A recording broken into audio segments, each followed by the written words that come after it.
Hello students, good morning. पिछली class में मैं परवेश चैप्टर 5 की कहानी को शुरू किया था, तो चलो आज के क्लास में मैं उसे कंटिन्यू करता हूँ। बच्चों, पिछले क्लास में हमने परवेश चैप्टर 5 पक्षियों का अस्पताल कहानी को शुरू किया था, जिसमें हमने यह पढ़ा था कि एक परिवार के दो बच्चे अंशिका और अमन छत पर पतंग उड़ा रहे थे और अचानक से एक नन्हा सा कबूतर उनकी पतंग की डोर से उलझकर नीचे आ गिरा।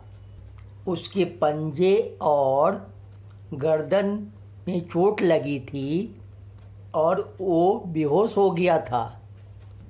फिर बच्चों की माँ ने उसे उठाकर मलहम पट्टी की और बच्चों के पापा ने उसे पक्षियों के अस्पताल में ले गए। यह पक्षियों का अस्पताल दिल्ली के लाल किले के सामने बना हुआ है। उस अस्पताल को देख बच्चे बहुत खुश हुए, परंतु बच्चे कबूतर को लेकर चिंतित थे। तब बच्चों के पापा ने उन्हें समझाया कि यह अस्पताल बहुत अच्छा है, यहाँ सभी पंछियों की देखभाल बहुत अच्छे से की जाती है और ज़रूरत पड़े तो उनका ऑपरेशन भी होता है। पापा की उन बातों को सुन बच्चों को बहुत आनंद आ रहा था। वे इस अस्पताल के बारे में और भी बहुत कुछ पूछना चाहते थे।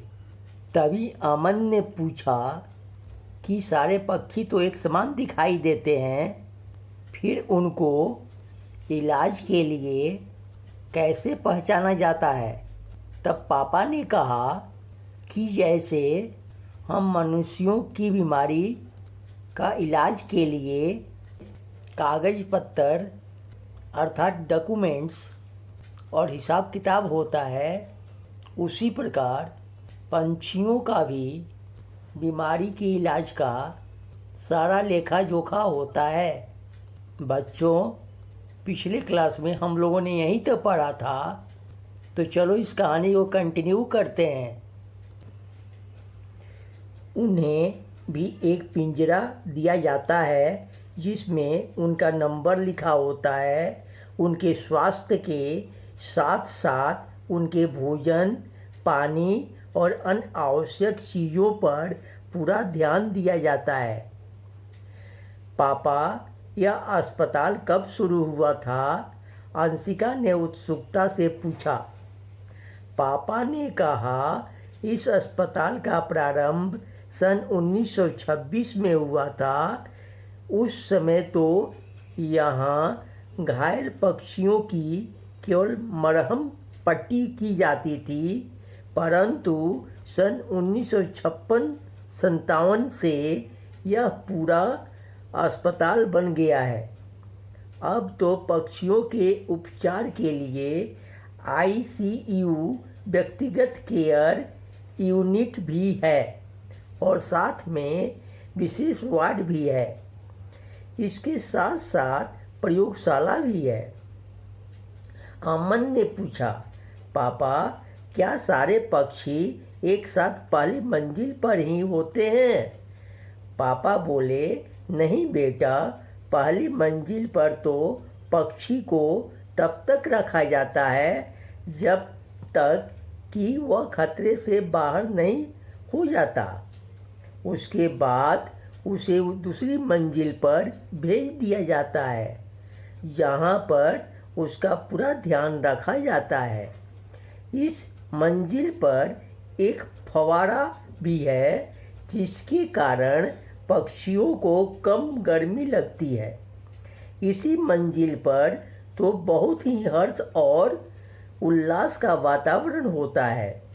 चारों ओर पक्षियों की चहचहाहट होती है क्योंकि जब पक्षी स्वस्थ हो जाता है तो तीसरी मंजिल की छत से आकाश की ओर उड़ने के लिए छोड़ दिया जाता है। सचमुच पापा, यह तो अनोखा अस्पताल है, दोनों ने खुश होकर कहा। बच्चों, पापा अमन का उत्तर देते हुए बताते हैं कि अस्पताल में पंछियों को एक पिंजरा दिया जाता है जिसमें उनका नंबर लिखा होता है और डॉक्टर उससे पहचान पाते हैं। पंछियों के लिए अच्छा भोजन, पानी का पूरा ध्यान दिया जाता है। पापा का उत्तर सुन अंशिका ने उनसे एक सवाल पूछ लिया कि इस अस्पताल का शुरुआत कब हुआ था। पापा ने उसका उत्तर देते हुए कहा, यह अस्पताल 1926 सन में प्रारंभ हुआ था। उस समय यहाँ सिर्फ पंछियों की मलहम पट्टी होती थी, परंतु 1956-57 सन में यह अस्पताल बन गया और आज के समय में यहाँ पर ICU भी है, जिसे हम व्यक्तिगत केयर यूनिट कहते हैं, और डॉक्टरों के लिए प्रयोगशाला भी है। तब अमन पूछता है कि सारे पक्षियों को पहली मंजिल पर रखी जाती है क्या? पापा बताते हैं कि पहले मंजिल पर पंछियों को तब तक रखा जाता है जब तक वो खतरे से बाहर नहीं हो जाते। उसके बाद उन्हें दूसरी मंजिल पर ले जाया जाता है जहां उनका विशेष ध्यान रखा जाता है, और उस मंजिल पर एक फव्वारा भी है, अर्थात पानी के झरने जैसा व्यवस्था भी है, जिसके कारण पक्षियों को ज़्यादा गर्मी नहीं लगती।